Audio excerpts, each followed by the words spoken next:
వారిని అడగదలుచుకుంది ఏమంటే అధ్యక్ష, వారు పెట్టిందేమో తీర్మానం అన్నారు. తీర్మానం కాపీస్ అయితే మాకెవరికి రాలేదు. తీర్మానం ఎక్కడుంది అధ్యక్ష? మాకైతే కాపీ రాలే. ముఖ్యమంత్రి గారు అంటున్నారు తీర్మానం ప్రవేశపెట్టిన. తీర్మానం ఏది అధ్యక్ష?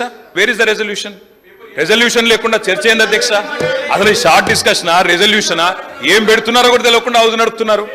అధ్యక్ష, ఇనీషియల్ గా నేను మీ అనుమతితో కేంద్ర ప్రభుత్వం 2024-2025 ఆర్థిక సంవత్సరానికి ప్రతిపాదించిన బడ్జెట్ లో తెలంగాణ రాష్ట్రానికి కేటాయించాల్సిన నిధులు, ఇవ్వవలసిన అనుమతుల విషయంలో చూపించిన వివక్షపై సభలో చర్చకు అనుమతించవలసిందిగా కోరుతున్నాను అని స్పష్టంగా చర్చ కోసం నేను అనుమతి అడిగిన. వారు తీర్మానం ప్రవేశపెట్టినరు, తీర్మానం మాకు ఇవ్వలేదు. ఏంది అధ్యక్ష? ఎవరిని తప్పుదో పట్టిస్తున్నాడు అధ్యక్ష? ఇప్పుడు సమయానికి రాడు, ఆలస్యంగా వస్తాడు, వచ్చిన తర్వాత అవగాహన